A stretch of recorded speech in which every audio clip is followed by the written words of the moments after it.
हरिओम हरिओम। जय श्री राधे। आज हम एकादशी का वर्णन करने जा रहे हैं। मार्गशीर्ष मास कृष्ण पक्ष की एकादशी।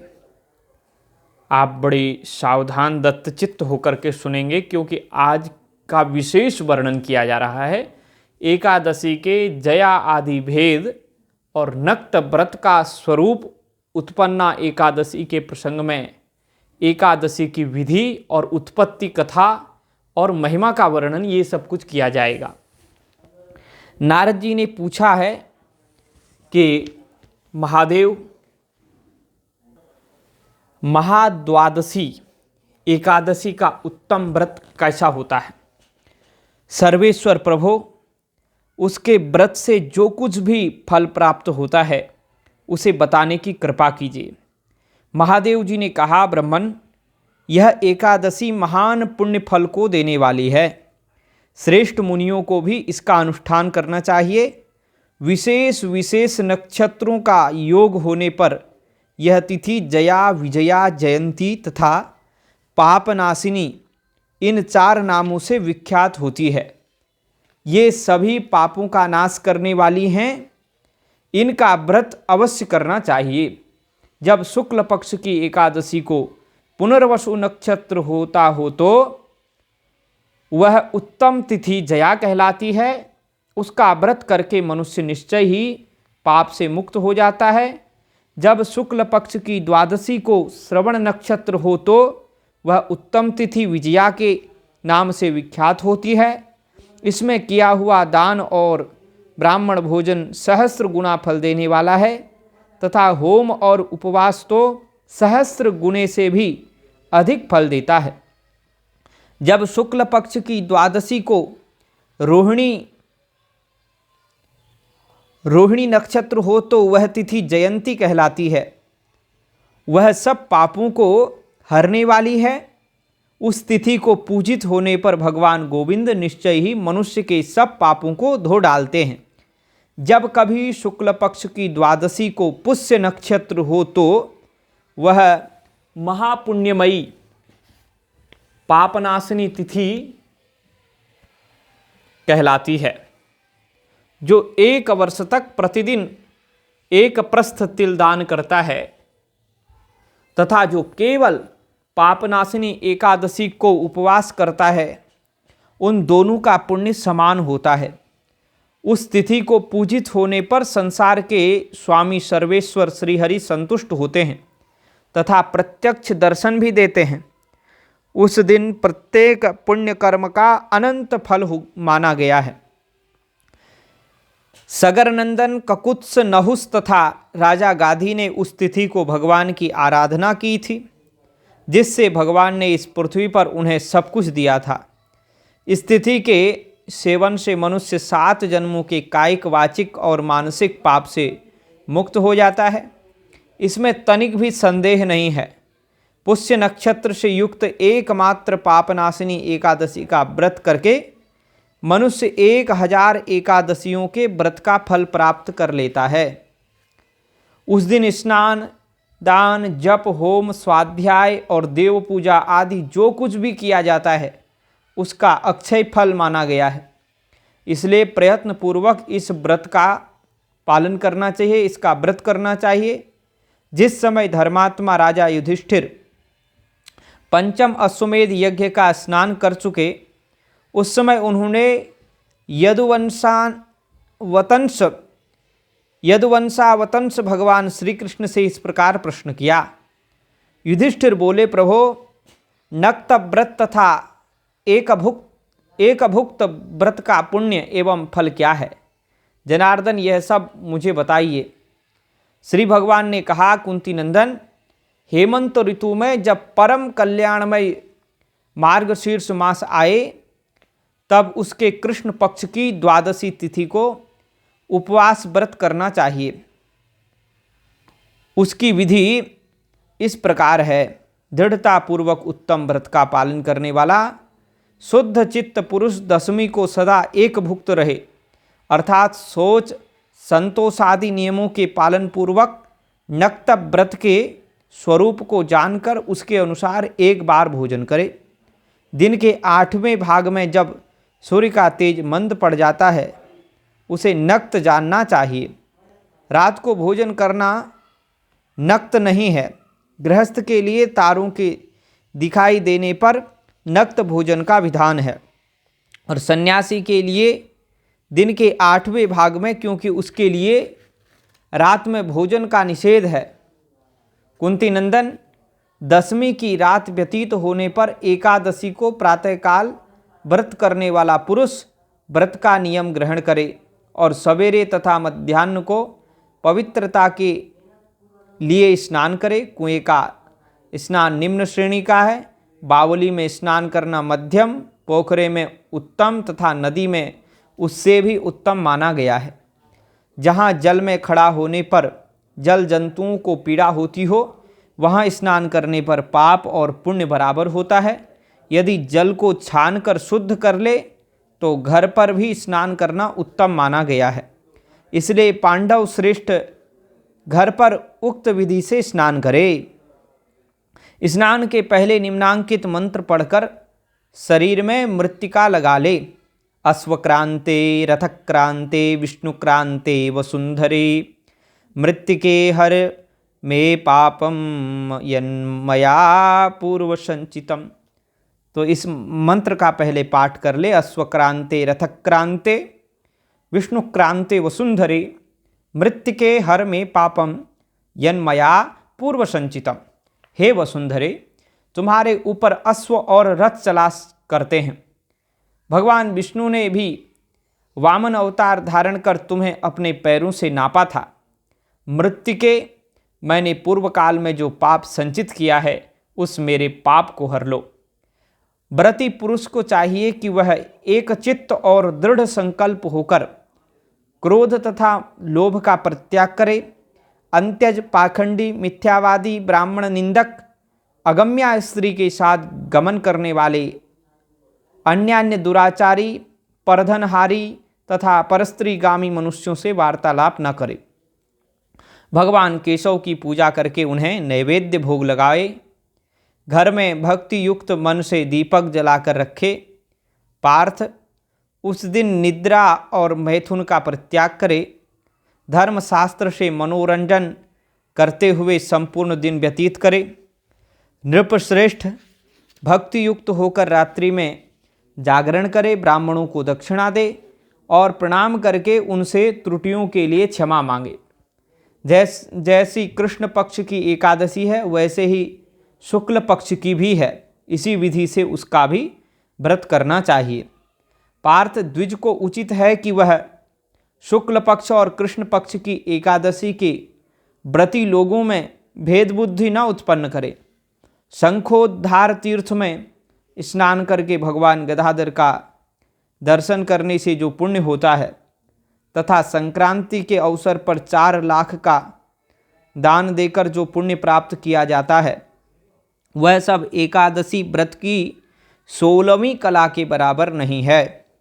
प्रभास क्षेत्र में चंद्रमा और सूर्य के ग्रहण के अवसर पर स्नान दान से जो पुण्य होता है वह निश्चय ही एकादशी को उपवास करने वाले मनुष्य को मिल जाता है। केदार क्षेत्र में जल पीने से पुनर्जन्म नहीं होता। एकादशी का भी ऐसा ही महात्म्य है। यह भी गर्भवास का निवारण करने वाली है।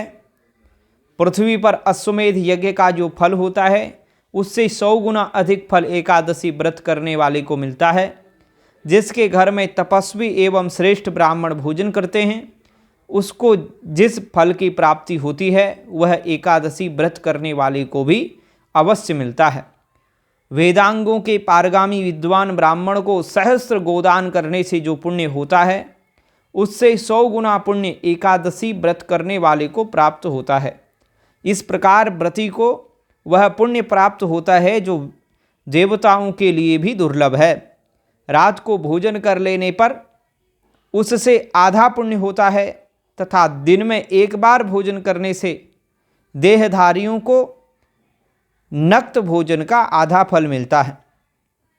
जीव जब तक भगवान विष्णु के प्रिय दिवस एकादशी को उपवास नहीं करता तभी तक तीर्थ दान और नियम अपने महत्व की गर्जना करते हैं।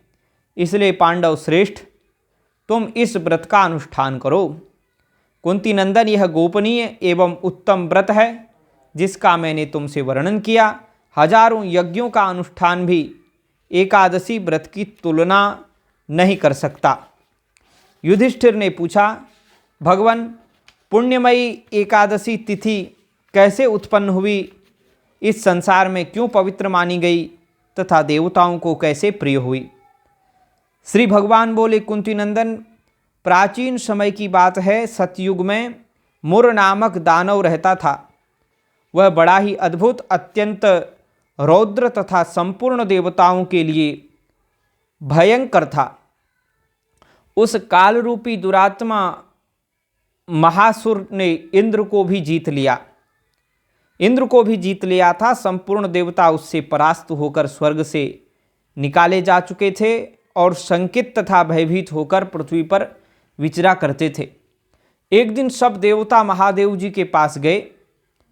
वहां इंद्र ने भगवान शिव के आगे सारा हाल कह सुनाया। इंद्र बोले, महेश्वर, ये देवता स्वर्गलोक से भ्रष्ट होकर पृथ्वी पर विचर रहे हैं। मनुष्यों में रहकर इनकी शोभा नहीं होती। देव, कोई उपाय बतलाइए।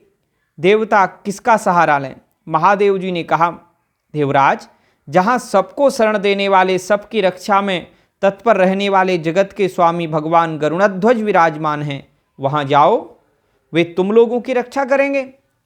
भगवान श्री कृष्ण कहते हैं, युधिष्ठिर, महादेव जी की बात सुनकर परम बुद्धिमान देवराज इंद्र संपूर्ण देवताओं के साथ वहाँ गए।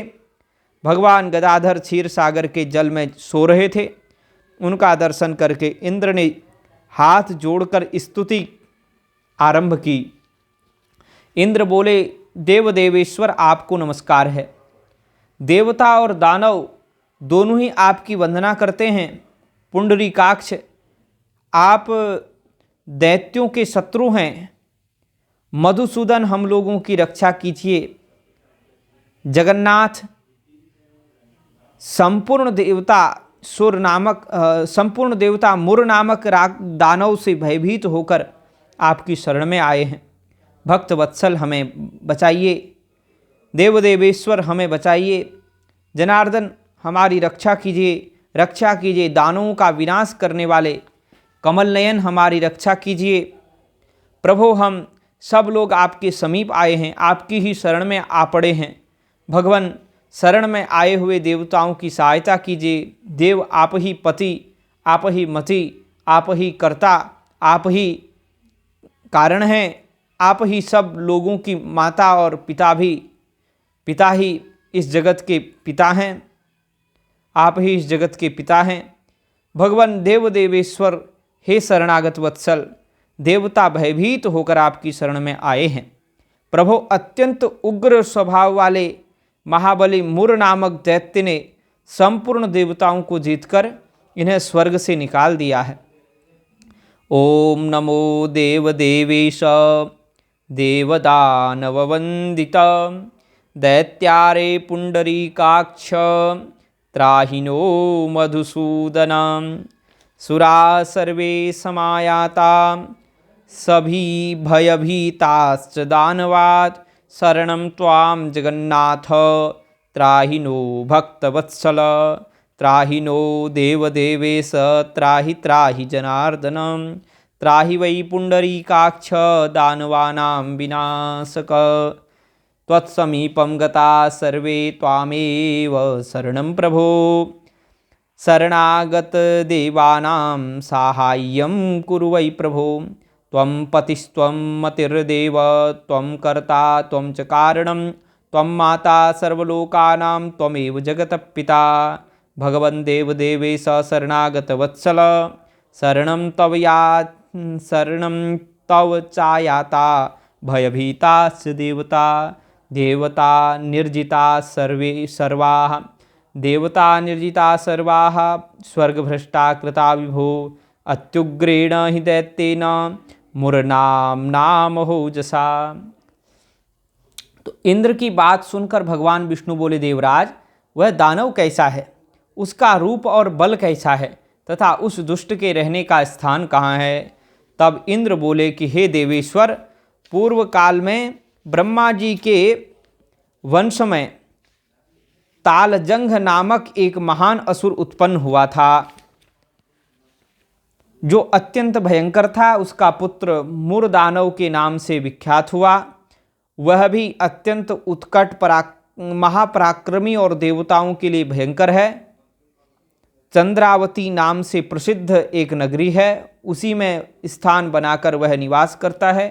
उस दैत्य ने समस्त देवताओं को परास्त करके स्वर्गलोक से बाहर कर दिया है। उसने एक दूसरे ही इंद्र को स्वर्ग के सिंहासन पर बैठाया है। अग्नि, चंद्रमा, सूर्य, वायु तथा वरुण भी उसने दूसरे ही बनाए हैं। जनार्दन, मैं सच्ची बात बता रहा हूँ, उसने सब कोई दूसरे ही कर लिए हैं। देवताओं को तो उसने प्रत्येक स्थान से वंचित कर दिया है। इंद्र का कथन सुनकर भगवान जनार्दन को बड़ा क्रोध हुआ। वे देवताओं को साथ लेकर चंद्रावती पुरी में गए और देवताओं ने देखा कि दैत्यराज बारंबार गर्जना कर रहा है। उससे परास्त होकर संपूर्ण देवता 10 दिशाओं में भाग गए। अब वह दानव भगवान विष्णु को देखकर बोला, खड़ा रहे, खड़ा रहे। उसकी ललकार सुनकर भगवान के नेत्र क्रोध से लाल हो गए। वे बोले, अरे दुराचारी दानव, मेरी इन भुजाओं को देख। यह कहकर श्री विष्णु ने अपने दिव्य बाणों से सामने आए हुए दुष्ट दानवों को मारना आरंभ किया। दानव भय से विह्वल हो उठे। पांडुनंदन, तत्पश्चात श्री विष्णु ने दैत्य सेना पर चक्र का प्रहार किया। उससे छिन्न भिन्न होकर सैकड़ों योद्धा मौत के मुख में चले गए। इसके बाद भगवान मधुसूदन बद्रिकाश्रम को चले गए।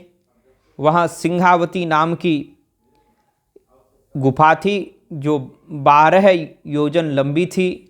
पांडुनंदन, उस गुफा में एक ही दरवाज़ा था। भगवान विष्णु उसी में सो रहे। दानव मुर भगवान को मार डालने के लिए उद्योग में लगा था। वह उनके पीछे लगा रहा। वहाँ पहुंचकर उसने भी उसी गुहा में प्रवेश किया। वहाँ भगवान को सोते देख उसे बड़ा हर्ष हुआ। उसने सोचा, ये दानवों को भय देने वाला देवता है, अतः निस्संदेह इसे मार डालूंगा। युधिष्ठिर, दानव के इस प्रकार विचार करते ही भगवान विष्णु के शरीर से एक कन्या प्रकट हुई, जो बड़ी ही रूपवती, सौभाग्यशालिनी तथा दिव्य अस्त्र शस्त्रों से युक्त थी। वह भगवान के तेज के अंश से उत्पन्न हुई थी। उसका बल और पराक्रम महान था। युधिष्ठिर, दानवराज मुर ने उस कन्या को देखा। कन्या ने युद्ध का विचार करके दानव के साथ युद्ध के लिए याचना की। युद्ध छिड़ गया। कन्या सब प्रकार की युद्ध कला में निपुण थी। वह मुर नामक महान असुर, उसके हुंकार मात्र से राख का ढेर हो गया। दानव के मारे जाने पर भगवान जाग उठे। उन्होंने दानव को धरती पर पड़ा देखा और जब उस दानव को धरती पर पड़ा देख